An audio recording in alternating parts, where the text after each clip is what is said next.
And once they come to the gynae clinic or gynecologist, the disease has already been metastasized and it is already stage 3 or 4. And obviously, the mortality associated with this is very high. And the second thing is that we as a gynecologist, we are very commonly dealing with the cyst. So we should clearly know that which type of cyst we are dealing with, it is benign.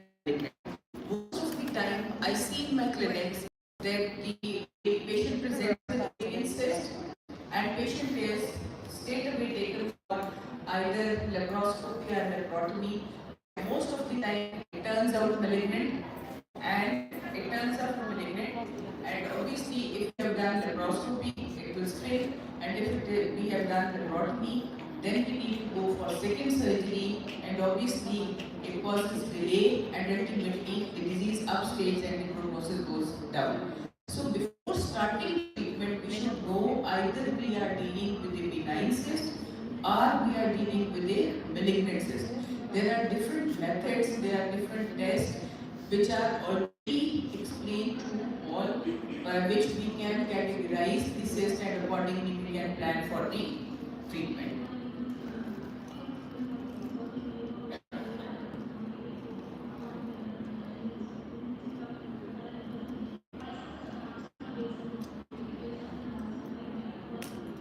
So this is the slide which is showing the incidence, mortality and prevalence of ovarian cancer. And again, you all can see that it is very high in the Asian population.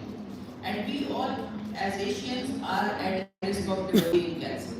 So we need to be more vigilant if we are dealing with the ovarian cyst because it is one of the most common diagnoses we are dealing with in clinics. So types of ovarian cyst which we encounter, it can be benign, and among the benign, it can be functional cyst. We commonly see follicular cyst, corpus luteal cyst, luteal cyst. These are functional cysts. But also we see pathological cysts, which are benign. We commonly see endometriomas, dermoid cysts, mucinous cyst adenomas, serous cyst adenomas. All these are benign. And ultrasound features, they clearly suggest these are benign and we need to plan accordingly. But malignant cyst, again, the serous cyst can have malignant transformation and they can convert into serous carcinoma. Similarly, mucinous cyst adenomas, they can have malignant transformation and they can convert into mucinous carcinoma. So we should know the ultrasonic features based on which we can decide. Starting history and just comparison between the benign ovarian cyst and malignant ovarian cyst. The first feature is that benign cysts, they are always they grow slowly and generally the patient is asymptomatic. Most of the time we see in the clinics that patient presents with an ultrasound report and incidentally it is found that there is cyst on the ultrasound. But in case of malignant ovarian tumor or ovarian cyst, the history will be very short. Patient will have ovarian cyst and it rapidly grows in size. So we should always ask about the duration of the cyst or the duration of the occurrence. Similarly, if the patient presents with the history of ovarian cyst lasting for more than 1 year, as per guidelines, if there is a cyst, even if it is smaller in size, and we kept the patient to follow up, it's not going. And sometimes it is slightly, the size is same, but it is persistent for last more than 1 year. Again, this is a red flag. Why this functional cyst is not going? Then we need to sort it out. Similarly, abdominal pain, generally the benign cysts are not painful until and unless the torsion occurs or sometimes the cyst ruptures. But malignant cyst, the patient gives clear history of chronic dull ache. Patient presents that she is experiencing dull ache for the last many years. Then abdominal distension, the benign cysts are generally small size and there is no history of abdominal distension. But since malignant cysts rapidly grow, the patient develops cyst and it rapidly increases in size and abdominal distension can occur. Mass defect is again commonly seen in the malignant cyst. Similarly, constitutional symptoms are less commonly seen in the benign cyst. However, weight loss, loss of appetite, chronic fatigue, these are seen in the malignant cyst. Then, urinary bowel symptoms are occasionally seen in the benign cyst until and unless it is a mucinous cystadenoma and it has grown bigger and it is causing the pressure symptom. Otherwise, the benign cyst will not cause any symptom. However, in the malignant cyst, the patient can have frequency of urine, urgency, and urinary bowel symptoms. Similarly, age, generally, benign cysts are seen in younger and premenopausal women, and malignant cysts are commonly seen in postmenopausal. However, this is not the case nowadays because we are seeing the germ cell tumors, even epithelial ovarian cancers very commonly in menopausal women, and especially with the growing incidence of the subfertility treatments, we are seeing it very commonly. So, other features are, as to summarize, duration of the history of the cyst. If the history is very short, then we should be vigilant, it can be malignant. If it is the woman of the reproductive age, again we should clear it. But if the woman is presenting in the reproductive age and ultrasound features are suggestive of malignant features, we should not rule it out because commonly in the reproductive age we see germ cell tumors, sertoli cell tumors, they are seen in the reproductive age group. Then the patient is having regular cycles or some menstrual irregularity. If the patient is using the POPs, obviously functional cysts can occur with it. Then past history of the cyst, this is a very important feature that if the woman is having a cyst and it is lasting for more than 1 year and it is not going, then we need to intervene even if it is small. Because I have seen borderline serous tumor in a 3.2 centimeter cyst which was there for last 1.5 years. 3.2 centimeters. So, past history of cysts is very important. Secondly, in case of endometriosis, now we all know that long-standing endometriosis is also associated with the malignant transformation. We see the tumors in it. So, the history is very important in any type of disease. Then, pregnancy and IVF, obviously, as we are saying, that with every incest ovarian stimulation, there is 7.8 times increased risk of ovarian cancer later in age. Similarly, a young female should not be given ovarian stimulation for more than 6 to 9 months. And you can see in your clinics that patient once reaches to you has already taken the ovarian stimulation for more than 2 years. So it is also contributing in the increasing incidence of the ovarian cancer. So endometriosis has an overall lifetime risk of malignant transformation of 0.51%, and the common tumors seen with endometriosis are clear cell and endometrioid adenocarcinomas. So the 19-fold higher risk of in the patients with the deep infiltrate endometriosis. So we should always keep all these factors in mind if we are dealing with the benign cyst. So for diagnosis, the most important and the first line investigation as always is pelvic ultrasound. Later on, I am going to discuss ultrasound features which are suggestive of benign cysts or malignant cysts, and we can differentiate. MRI CT scan should not be done as first line investigation if a woman is presenting to you with ovarian cyst. It is only indicated if a high risk feature is there, or you are suspecting that there can be malignant transformation. Secondly, thirdly, if according to the IVF rules, the cyst features are not fitting in B, it is inconclusive, then to make it more sure, we can go for MRI CT scan. Otherwise, as a first line investigation, there is no. Similarly, CA1 to 5 is a tumor marker for epithelial ovarian cancer. It is not the first line investigation. CA1 to 5 is only indicated if you are suspecting some malignancy. If there is long-standing endometriosis, we do it because we have already discussed that with the endometriosis, there are chances of clear cell and endometrioid carcinoma.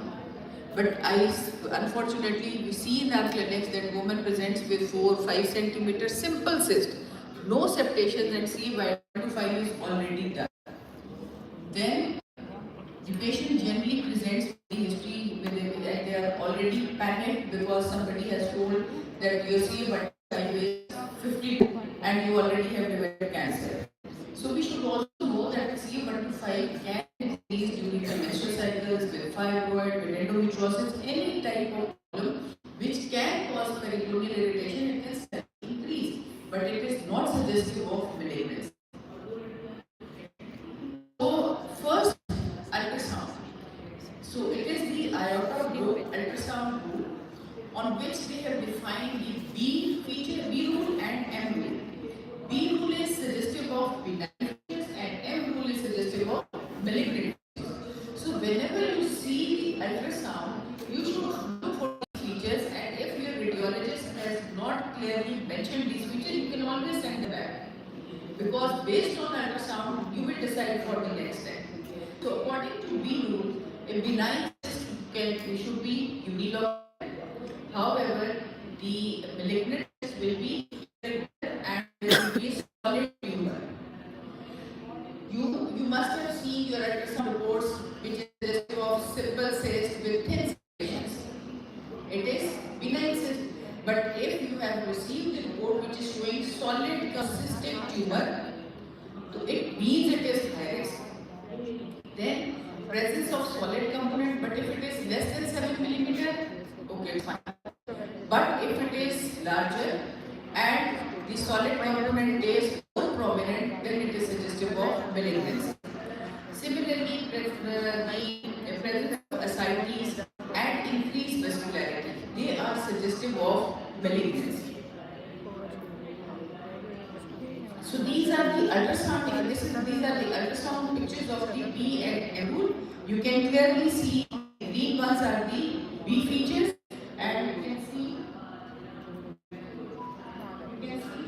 the locular cyst, and there is a small solid area here which is less than 7 millimeter, and there is acoustic shadowing, and the smooth thin septations are noted in it, and there is no vascularity. So these are the features which are suggestive of benign. However, if it is multilocular, solid consisting tumor, the prominent solid component with the peptide projections, and there is also increased vascularity, all these are suggestive of the malignant features. If you have received such feature, any type of high risk feature, your next step will be that you should calculate the risk of malignancy index. So RMI is calculated by the ultrasound features, menopausal status and C125 levels. So the ultrasound feature, as I discussed, following characteristics should be noted: multilocular cyst, evidence of some solid area, evidence of metastasis, presence of ascites are bilateral lesions. These are the highest features, and we will assign, if there is only one ultrasound feature positive, we will give score 1. But for more than 2 features, we will give score 3. And if the woman is premenopausal, score will be 1.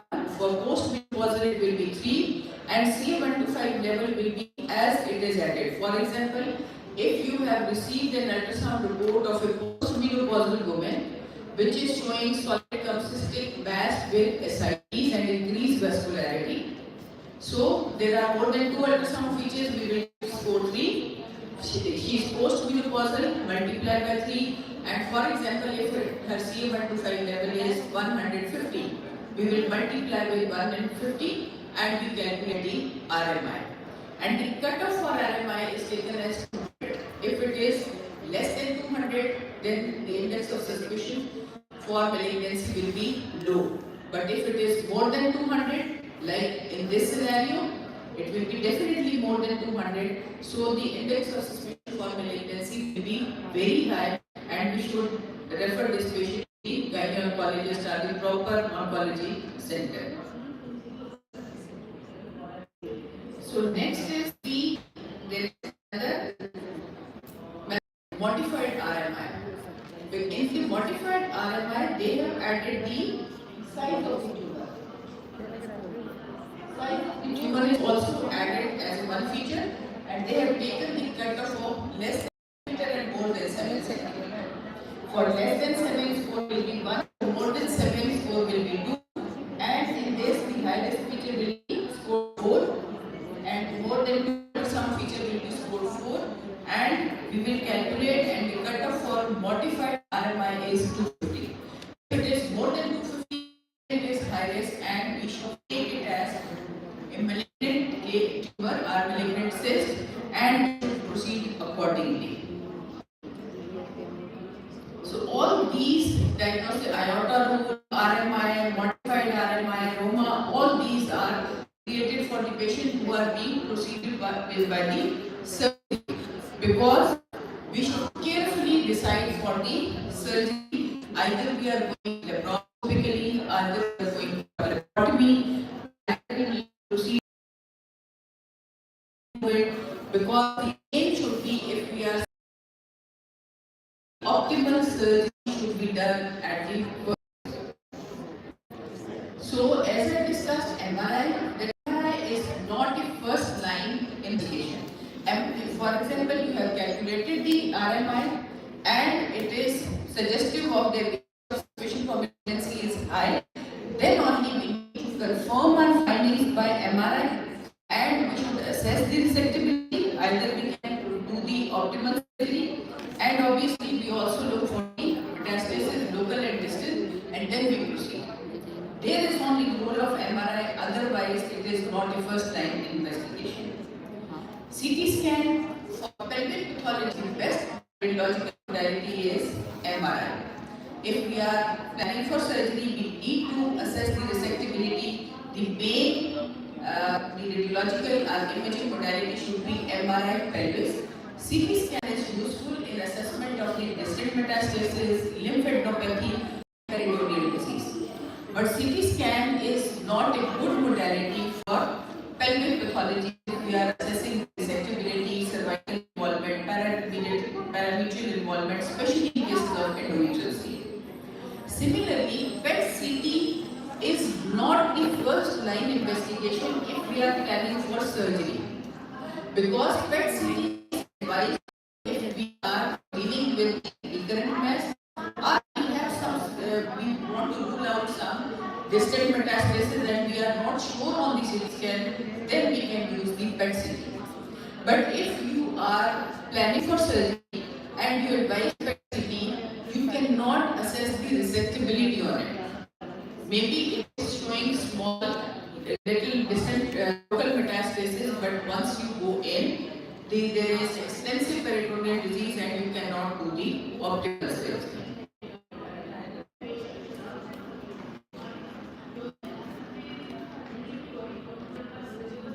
So this is the reference of NCCN. All these are indicated in NCCN guidelines, that whenever you are dealing with it, ultrasound should be the first line investigation, CT and MRI and the tumor markers.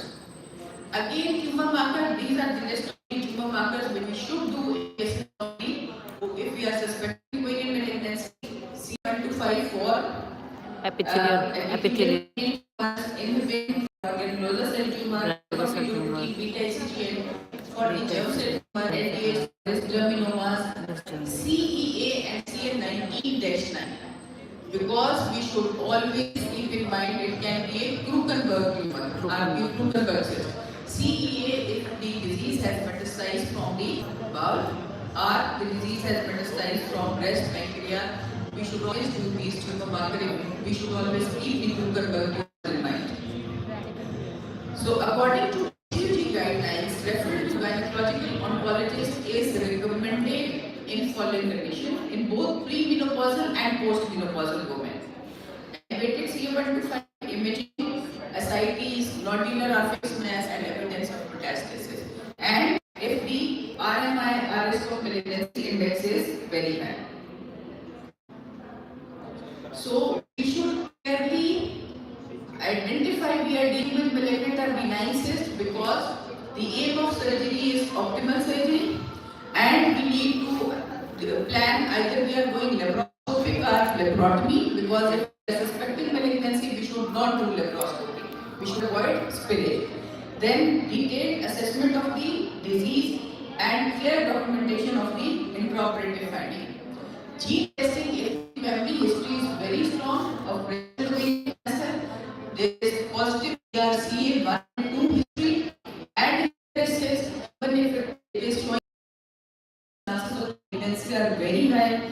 we should be very vigilant with these type of cysts. Screening, if there is positive family history, we screen by TBS and CA125. Prevention is by prophylactic oophorectomy and self-injection, and oophorectomy if BRCA gene testing is positive in the families and they are more than 40 years of age. So the main take-home message that immediate action is needed if this was a if it is rapidly increasing in size, it means there is some malignant transformation, and if the features of malignant transformation are noted on ultrasound, and if the tumor markers are increasing, because generally if the cyst is well located, there is no local metastasis, the tumor markers will not increase. Start increasing if there is some peritoneal irritation because of the metastasis, and the risk of malignancy index is very high, then we should think about that this cyst can be malignant and we should deal accordingly. Thank you very much. Any question?